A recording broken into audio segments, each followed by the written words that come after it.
tal? Esto es Escena Internacional, podcast producido por Comité de Lectura con la colaboración de Gabriela Rodríguez. Comienzo con las noticias recientes. En Italia se espera la dimisión del primer ministro Mario Draghi, luego de su infructuosa presentación el miércoles pasado frente al Parlamento de su país. En una votación en el Senado, los partidos Forza Italia y la Liga, de la derecha, el espectro político italiano, y el movimiento Cinco Estrellas, inclasificable en el, digamos, en el espectro político, aunque muchos de sus militantes provienen de una afiliación de izquierda, rehusaron siquiera participar en la votación de una moción de confianza presentada por Mario Draghi en el Senado, a fin de ver si reconsideraba su decisión de dimitir. Habría que recordar que estos partidos en principio eran parte de la coalición de gobierno, es decir, se esperaba que apoyaran al gobierno del cual formaban parte. Y pese a que obtuvo un voto favorable Draghi, de 95, una votación, perdón, favorable, 95 votos contra 38, el punto es que eso no cambió su decisión porque el Parlamento, por lo menos la Cámara en cuestión, tiene 321 miembros, es decir, no obtuvo ni por aproximación una mayoría de congresistas y, digamos, los temas en discusión tienen que ver con las condiciones en materia de política económica, ¿no? Sobre todo condiciones en materia de austeridad y desregulación de un fondo de la Unión Europea de cerca de 200.000 millones de euros, al cual Italia tendría acceso de aplicar esas políticas, y esas políticas no tienen mayor respaldo entre algunos de sus propios socios en el Congreso. Eh, por no mencionar el hecho de que si hubiera elecciones generales, las fuerzas de derecha antes mencionadas, pero sobre todo el grupo Hermanos de Italia, grupo de origen neofascista, podrían ganar las elecciones, y estos grupos no son particularmente partidarios del apoyo a Ucrania en su guerra con Rusia. Así que de no mediar, digamos, cambios de último minuto, probablemente Italia esté yendo en dirección hacia nuevas elecciones generales. En Sri Lanka, el anterior primer ministro, Ranil Wickremesinghe, fue elegido presidente interino por el Parlamento. Luego de la huida de expresidente Gotabaya Rajapaksa, habría que recordar que Wickremesinghe fue designado como primer ministro por Rajapaksa, entonces muy probablemente quienes habían estado protestando e incluso tomaron por asalto el Palacio de Gobierno, continúen protestando porque no lo consideran un cambio significativo en la jefatura del Estado. Un país que, pese a la región del mundo en la que se encuentra, en realidad no es como la mayoría de sus vecinos un país pobre. Sri Lanka es un país de ingreso medio, incluso tal vez acercándose a medio alto antes de esta crisis, que es la mayor desde la independencia del país en 1948. Se esperan tiempos borrascosos porque el nuevo presidente interino ha dicho que, digamos, si se intenta derrocar al gobierno, como acaba de ocurrir a través de estas movilizaciones, u ocupar la oficina del presidente o del primer ministro, eso no es democracia, eso está en contra de la ley, y lidiaremos con ello con la firmeza que corresponde. Entonces muy probablemente haya todavía turbulencia en la escena política de Sri Lanka en el futuro inmediato. Y en el Reino Unido, los parlamentarios del Partido Conservador finalmente, entre 10 candidatos, decidieron cuáles son los dos que ahora tendrán que enfrentar una votación entre los 185, 190 mil militantes del Partido Conservador, y dado que ese partido tiene mayoría en el Congreso, quien salga elegido no solo sería el nuevo jefe del Partido Conservador, que reemplazaría a Boris Johnson, sino que también lo reemplazaría como jefe de gobierno, porque, repito, cuenta con mayoría parlamentaria. Eh, el, digamos, el proceso de votación se va a dar de manera paulatina, pero el 5 de septiembre se dará a conocer al ganador, quienes entran en la etapa final de esta competencia son el ex ministro de Economía de Johnson, Rishi Sunak, y la un ministra de Asuntos Exteriores, Liz Truss. Eh, digamos, Sunak apoyó el Brexit y es partidario de la ortodoxia fiscal, sin embargo, curiosamente es considerado parte del ala moderada del partido. Y Liz Truss, que en algún momento defendió la permanencia del Reino Unido dentro de la Unión Europea, paradójicamente ahora encabeza el ala euroescéptica y más conservadora, valga la redundancia, del Partido Conservador. Johnson compareció por última vez como jefe de gobierno ante la Cámara de los Comunes, el Parlamento británico para todo efecto práctico, la Cámara de los Lores, tiene un papel fundamentalmente ceremonial, aunque, digamos, tiene algunas decisiones de política pública, pero en lo esencial la función parlamentaria la ejerce la Cámara de los Comunes. Y claro, fiel a su estilo, Boris Johnson se despidió con una frase final para la posteridad. Misión cumplida con creces. Hasta la vista, baby. Término que toma, como sabrán, de, digamos, el robot de la saga Terminator, encarnado por Arnold Schwarzenegger. En cuanto al tema de análisis, continuaremos con el tema de la investigación que sigue el Congreso por los disturbios del 6 de enero de 2020, en que Donald Trump pretendió desconocer el resultado electoral para permanecer en el cargo. Vimos en la ocasión pasada por qué el alegato de fraude no tiene fundamento y cómo, digamos, los abogados del propio Trump no alegaban fraude cuando presentaban recursos judiciales, porque eran conscientes de que si mentían bajo juramento durante un juicio, podían ser pasibles de sanción penal. Si bien no tenía, repito, fundamento el alegato de fraude, la pregunta es si tendrá alguna consecuencia política. Habría que decir que los antecedentes no sugieren que ese vaya a ser el caso, porque, digamos, en Estados Unidos solo ha habido 4 juicios políticos contra presidentes en ejercicio, ninguno de los cuales, si mal no recuerdo, terminó en la destitución del presidente. Por lo menos ninguno en los siglos XX y XXI. De esos 4 juicios políticos, 2 fueron contra Donald Trump.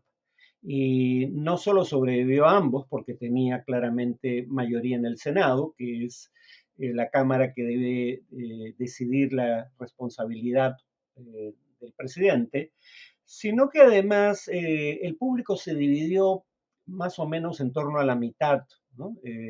Sobre si procedía o no el juicio político. En otras palabras, en realidad los juicios políticos contra Trump no parecen haber cambiado la orientación del electorado, que se dividió de la misma manera en que se había dividido en las elecciones de 2016. O sea, muy cerca de la mitad, con una pequeña mayoría contraria a Trump, pero con Trump teniendo suficientes votos en el Senado como para no ser hallado culpable. Y además esos juicios políticos ocurrieron con demasiada anticipación respecto a las elecciones generales. Luego no parecieron ser un factor fundamental en la mente de los electores el día de la votación. Y claro, entonces cabría preguntarse si hay alguna novedad que pudiese hacer que esta vez las cosas sean diferentes.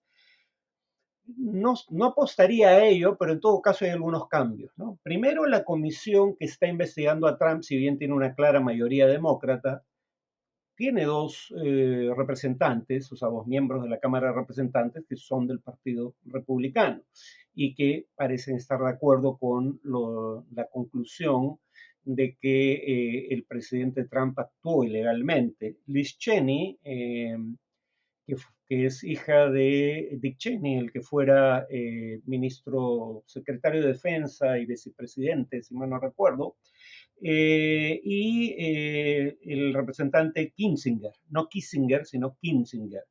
Eh, pero además hay exministros del propio Trump que dan a conocer ante el Congreso, en parte presumo para salvar su propia responsabilidad, que le advirtieron a Trump que lo que estaba a punto de hacer al convocar manifestaciones en contra de la ratificación del triunfo de Joe Biden como presidente por parte del Congreso era ilegal.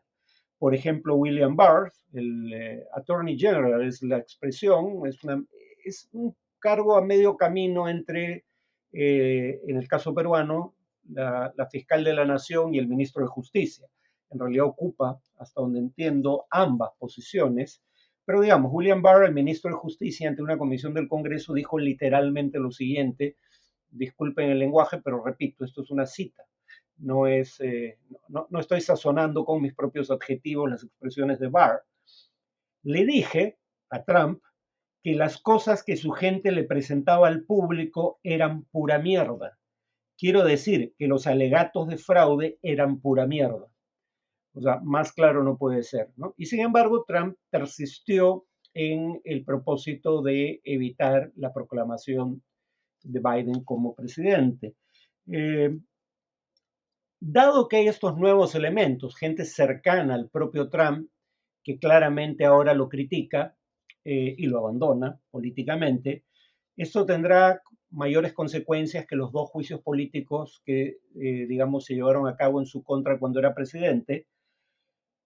Sí y no. En todo caso, esta es mi presunción sobre lo que pueda pasar. Obviamente nadie lo sabe con certeza. De un lado, los demócratas están postergando la presentación del informe final hasta septiembre, hasta fines del mes de septiembre de este año.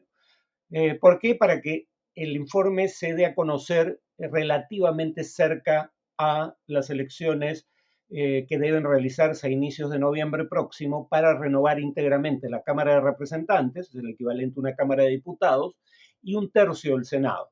O sea, en otras palabras, la mayoría demócrata de la comisión investigadora está intentando utilizar el informe de manera tal de que se convierta en un tema de campaña.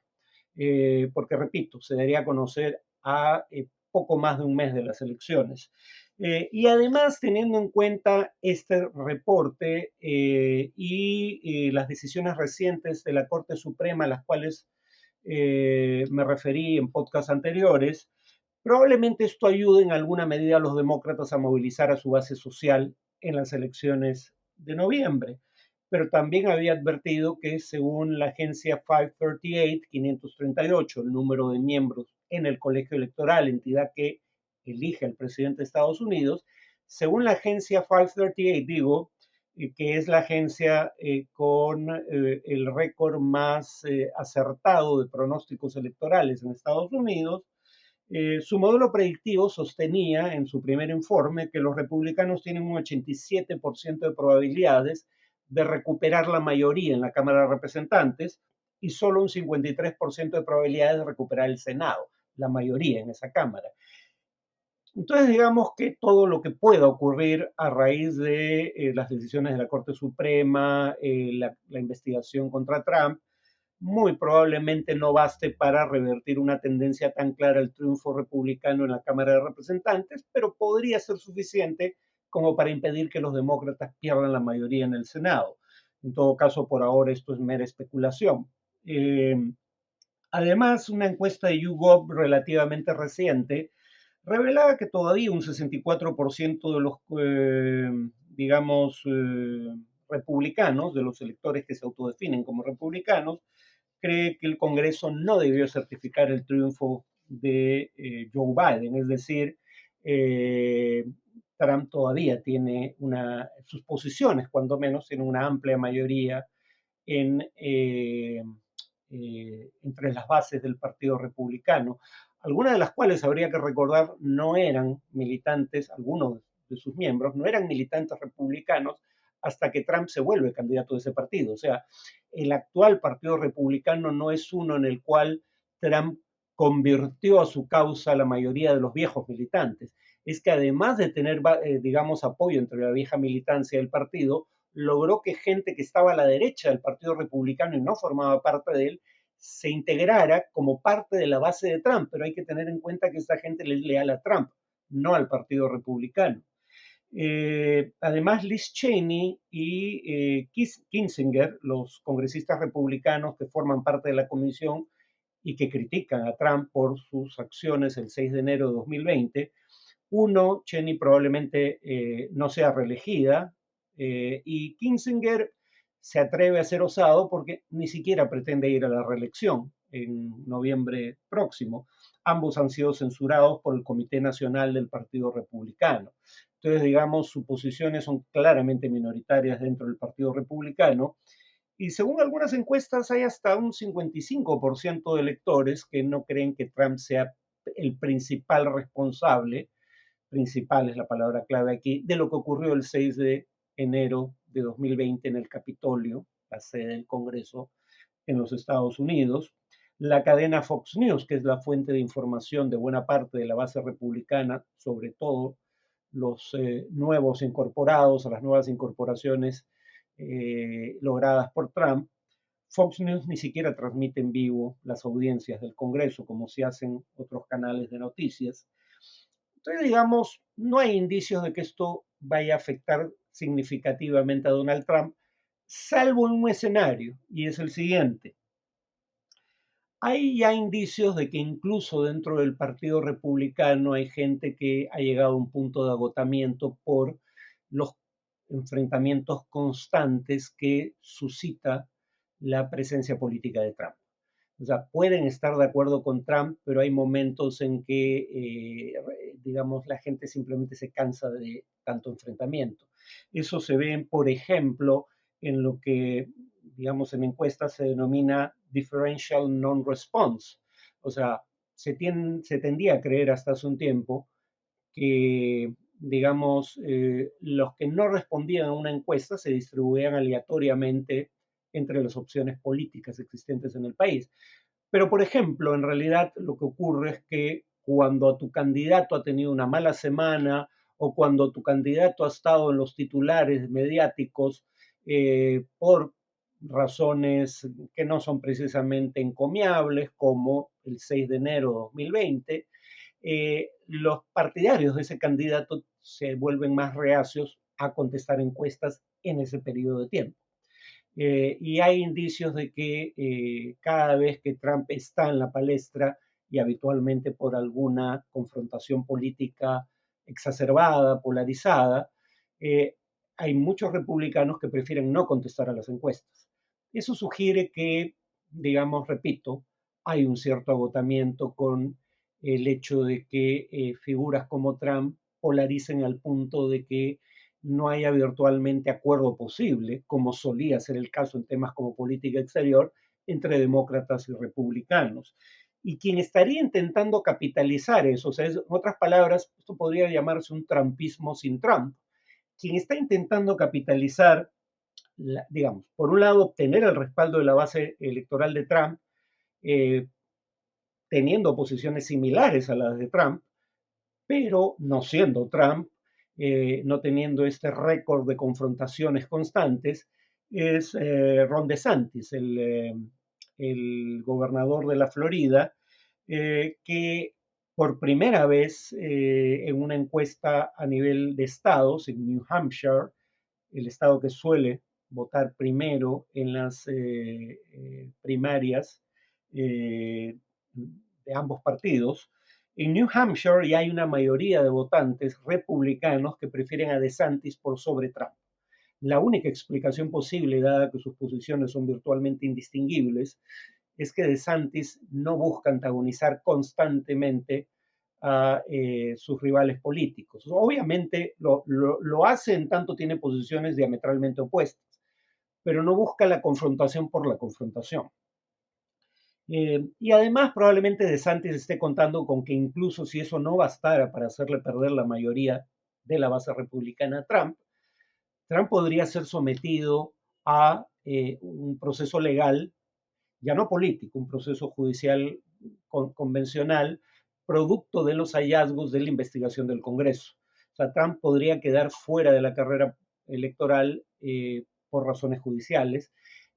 Por eso muchos creen, y yo tiendo a coincidir, que Trump va a anunciar más temprano que tarde su candidatura, o perdón, sí, va a lanzar su candidatura en las primarias demócratas, perdón, republicanas, para ser elegido candidato a la presidencia de ese partido.